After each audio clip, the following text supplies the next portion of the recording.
ಚಿನ್ನ ಖರೀದಿಸುವವರಿಗೆ good news ಸಿಗ್ತಾ ಇದೆ. ಗುಡ್ ನ್ಯೂಸ್ ಏನಪ್ಪಾ ಅಂತ ಹೇಳಿದ್ರೆ, ಏರಿಕೆ ಬಳಿಕ ಬಂಗಾರದ ರೇಟಲ್ಲಿ ಸಾರ್ವಕಾಲಿಕ ಕುಸಿತ ಆಗಿರುವಂಥದ್ದು. ಕೆಲವು ವಾರಗಳಿಂದ ಏರಿಳಿತದ ಹಾದಿಯಲ್ಲಿದ್ದಂತಹ ಚಿನ್ನ ಆಭರಣ ಪ್ರಿಯರಿಗೆ ಸ್ವಲ್ಪ ರಿಲ್ಯಾಕ್ಸ್ ಕೊಟ್ಟಿದೆ. ಈ ಒಂದು ಚಿನ್ನದ ಬೆಲೆ 10 ಗ್ರಾಂ ಚಿನ್ನದ ಬೆಲೆ 1 ಲಕ್ಷ ರೂಪಾಯಿ, 59,000 ರೂಪಾಯಿ, 1,63,000 ರೂಪಾಯಿ ಇತ್ತು. ಇದೀಗ 1,59,000ಕ್ಕೆ ಕುಸಿದಿದೆ. 80 ತನಕ ಕೂಡ ಹೋಗಿತ್ತು.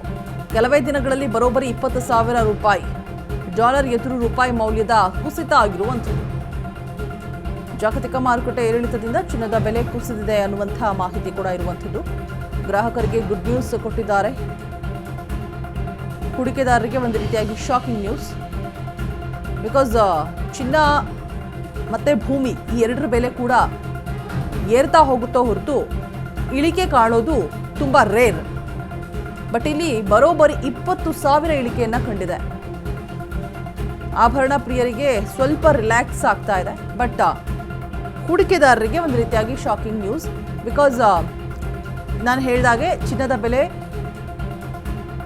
ಇಳಿಮುಖವನ್ನ ಕಾಳೋದು ಅಷ್ಟು ಈಸಿ ಅಲ್ಲ. ಬಿಕಾಸ್ ಇನ್ನು ಮುಂದಿನ ದಿನಗಳಲ್ಲೆಲ್ಲ ಕೂಡ ಏರ್ತಾನೆ ಹೋಗುತ್ತೆ ಅನ್ನುವಂಥ ಮಾಹಿತಿ ಇತ್ತು. ಸಡನ್ಲಿ 20,000 ಕುಸಿದಿರುವಂಥದ್ದು. ಡಾಲರ್ ಎದುರು ರೂಪಾಯಿಯ ಮೌಲ್ಯ ಜಾಗತಿಕ ಮಾರುಕಟ್ಟೆ ಏರಿಳಿತದಿಂದಾಗಿ ಈ ರೀತಿ ಆಗಿರುವಂಥದ್ದು.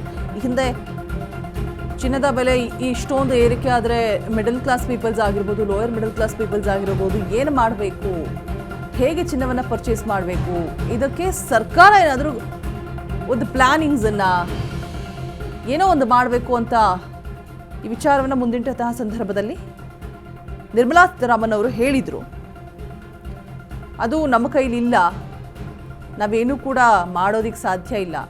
ಜಾಗತಿಕ ಮಾರುಕಟ್ಟೆಯಲ್ಲಿ ಬೆಲೆ ಏರಿಕೆ ಆದಾಗ ಇಲ್ಲೂ ಕೂಡ ಅದರ ತಕ್ಕನಾಗಿ ಬೆಲೆ ಏರಿಕೆ ಕಾಣುತ್ತೆ.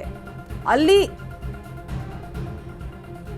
ಬೆಲೆ ಏನಾದರೂ ಕುಸಿತ ಆದರೆ ಇಲ್ಲೂ ಕೂಡ ನಾವು ಇಳಿಕೆಯನ್ನು ಕಾಣಬಹುದು ಅನ್ನುವಂತಹ ಸ್ಪಷ್ಟನೆಯನ್ನು ಕೊಟ್ಟಿದ್ರು. ಅಂದರೆ ನಮ್ಮ ಕೈಯಲ್ಲಿ ಏನೂ ಇಲ್ಲ, ಕೇಂದ್ರದ ಕೈಯಲ್ಲಿ ಬಂಗಾರದ ರೇಟ್ ವಿಚಾರವಾಗಿ ಅಂತ ಹೇಳಿಬಿಟ್ಟು ಸ್ಪಷ್ಟನೆ ಕೊಟ್ಟಿದ್ರು. ಅದರ ಬೆನ್ನಲ್ಲೇ ಇದೀಗ ಜಾಗತಿಕ ಮಾರುಕಟ್ಟೆಯಲ್ಲಿ ಇಳಿಮುಖವಾಗಿದ್ದರಿಂದಾಗಿ ಇಲ್ಲೂ ಕೂಡ ಚಿನ್ನ 20,000 ಕುಸಿತ ಆಗಿರುವಂಥದ್ದು. ಚಿನ್ನ ಖರೀದಿಸುವವರಿಗೆ ಗುಡ್ ನ್ಯೂಸ್. ಗುಡ್ ನ್ಯೂಸ್ ಅಂದರೆ ಬಹುದೊಡ್ಡ ಗುಡ್ ನ್ಯೂಸ್ ಏನಲ್ಲ, ಸಡನ್ಲಿ ಏರಿಕೆ ಕಂಡಂತಹ ಬಂಗಾರ. ಬಟ್ 20,000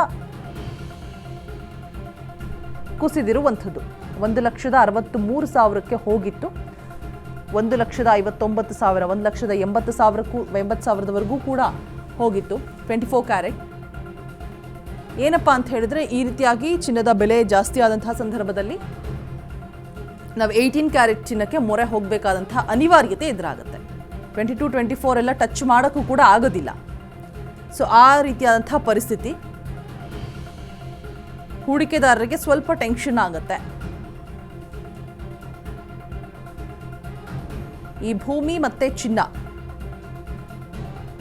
ಎರಡಕ್ಕೂ ಕೂಡ ಹೂಡಿಕೆ ಮಾಡುವಂತಹ ವಿಚಾರ ಬಂದಂತಹ ಸಂದರ್ಭದಲ್ಲಿ